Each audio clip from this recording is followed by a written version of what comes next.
गन्ने की उपज बढ़ाने के लिए वैज्ञानिक ढंग से खेती करना होगा। पूर्वांचल के 25,000 गन्ना किसानों को प्रशिक्षण देगा गन्ना किसान संस्थान। गन्ने की वैज्ञानिक ढंग से खेती करने से गन्ने की उपज बढ़ेगी। 3 दिवसीय प्रशिक्षण कार्यक्रम में वैज्ञानिकों विशेषज्ञों द्वारा दी गई जानकारी को किसानों के खेतों पर पहुंचाएं, जिससे उपज बढ़ेगा और किसान खुशहाल होंगे एवं गांव का विकास होगा तो प्रदेश का विकास होगा। ये बातें तमकुही राज विधानसभा के विधायक डॉक्टर असीम कुमार ने उत्तर प्रदेश गन्ना किसान संस्थान प्रशिक्षण केंद्र पिपराइच गोरखपुर द्वारा आयोजित गन्ना पर्यवेक्षकों का 3 दिवसीय प्रशिक्षण कार्यशाला को संबोधित करते हुए कही। अपने संबोधन में उन्होंने कहा कि हमारी सरकार किसानों के विकास के लिए आधार गन्ना पौधशाला से बीज गन्ना वितरण करने पर 50 रुपए कुंटल अनुदान दे रही है। हम पूर्वांचल के किसानों के सर्वांगीण विकास के लिए किसी विश्वविद्यालय की स्थापना कर रहा हूँ। सहायक निदेशक गन्ना संस्थान ओम प्रकाश गुप्ता ने गन्ने के साथ आलू, प्याज, लहसुन, गोभी, टमाटर, गेहूं, मूंग का फोटोग्राफ सह फसली खेती दिखाया, जो किसानों की आय बढ़ाने में सहायक हो रहा है। 3 दिवसीय प्रशिक्षण कार्यशाला में सहायक निदेशक ओम प्रकाश गुप्ता, संयुक्त निदेशक doctor Subhash Singh, doctor KP Singh, doctor Archana, doctor K Sahu, doctor AK Pandey, doctor Anil Mishra, doctor Satyendra Kumar आदि ने संबोधित किया। इस कार्यशाला में जनपद बलिया, मऊ, आजमगढ़, गोरखपुर, कुशीनगर के 92 पर्यवेक्षकों ने भाग लिया। चीनी मिल, ढाडा, रामकोला, पिपराइच के गन्ना विकास कर्मचारी प्रशिक्षण दिए और अंत में विधायक डॉक्टर असीम कुमार ने प्रमाण पत्र भी दिया। पिपराइच 21 की टीम गन्ना अनुसंधान केंद्र बमनौली कोठी में उपस्थित है और आज हमारे विधायक जी आए हुए हैं और जितने भी किसानों को और कर्मचारियों को प्रशिक्षित किया गया था 3 दिवसीय, उनके सबको प्रमाण पत्र दिए हैं और इससे कितनी मनोबल बढ़ेगी इस पर हम वार्ता करेंगे। और लगातार जो विधायक जी की लोकप्रियता है कहीं न कहीं चर्चा में बनी हुई है। आज ही हेडलाइन छपी थी कि 11 करोड़ की सड़क, जिसके लिए लोग तमाम सपने देखते थे कि कभी बन जाएगा, वो काम इनके रीजन में आसानी से हो रहा है।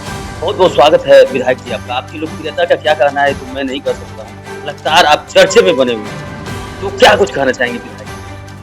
नहीं, ये तो आप लोगों का सम्मान है, बस हमारी लोकप्रियता आप लोगों का सम्मान। लेकिन एक व्यक्ति बिहार से आते हैं और यहाँ पे इतना मतलब रब जाते हैं कि यहाँ का विकास ही उनको दिखाई देता है। तो ये पृष्ठभूमि कब तैयार की गई थी जब आप सोच रहे थे कि मुझे वहाँ जाकर MLA में चुनाव लड़ना है, कि यहाँ आने के बाद ये पृष्ठभूमि?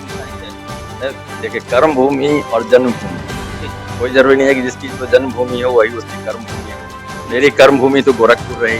जब मैं पोस्ट ग्रेजुएशन किया, MS करने के बाद गोरखपुर आ गया और गोरखपुर में लगातार अपना प्रैक्टिस कर रहा था। साथ साथ संगठन में भी काम किया करता था। मैं भारतीय जनता पार्टी के खिलाफ प्रकोष्ठ का क्षेत्रीय संयोजक 2013 से लगातार, लेकिन कभी मेरी ये इच्छा नहीं थी कि मैं विधायक बनूं। लेकिन संगठन का आदेश हुआ तो संगठन के आदेश को मानव करते हुए चुनाव कर गया। लेकिन आपके विधानसभा क्षेत्र में एक चर्चाएं और चल रही है कि विधायक जी मुस्कुराते हैं तो मतलब इतना मधुर उनका मुस्कान होता है, शायद उसी मुस्कान जैसा इनके कार्यकाल खत्म होते या पूरा तमकुही राज विधानसभा हो जाए। इस कमेंट पे क्या कुछ कहना चाहिए? देखिए, हमारे जो प्रधानमंत्री जी हैं, परम पूज्य योगी आदित्यनाथ जी, उनके मन में सिर्फ विकास की ही बातें चलते रहती है और निश्चित रूप से वो विकास के लिए सतत प्रयत्नशील हैं। पूरे प्रदेश का विकास होगा, अपने भी तमकुही राज विधानसभा का भी विकास होगा और निश्चित रूप से उनका आशीर्वाद मिल रहा है विधानसभा को। आज उन्होंने तमकुही राज में या कुशीनगर में कहिए महात्मा बुद्ध कृषि विश्वविद्यालय दिया। ये हम समझते हैं कि ये तीसरा विश्वविद्यालय होगा, यूपी का तीसरा विश्वविद्यालय होगा। अपने भी बाबू गेंदा सिंह संस्थान में भी इसके महाविद्यालय बनेंगे और जैसा कि कृषि मंत्री जी ने बताया कि सुगर टेक्नोलॉजी के आधारित एक महाविद्यालय का निर्माण होगा। तो निश्चित रूप से बड़े बड़े संस्थान आएंगे तो क्षेत्र का विकास होगा, शैक्षणिक विकास होगा, भौतिक विकास होगा। तो तमाम गन्ना अनुसंधान केंद्र के कर्मचारियों को और वैज्ञानिकों को क्या?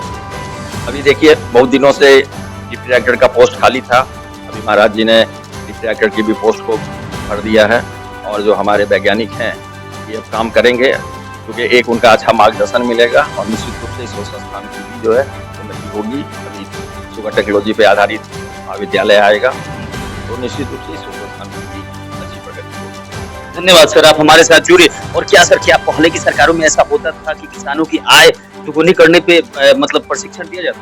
प्रशिक्षण तो दिया जाता था, लेकिन इधर काफी इसमें जागरूकता आई है। जहाँ हम लोग साल में 15,000 किसानों को प्रशिक्षण देते थे, अब हमको एक साल में 25,000 गन्ना किसानों को प्रशिक्षण देने का लक्ष्य दिया गया है। इसके लिए विशेष प्रशिक्षण अभियान गन्ना किसान संस्थान के प्राय चला रहा है। इसी क्रम में आज पूर्वांचल के 8 जिलों के लगभग 100 कर्मचारी आपके सामने है।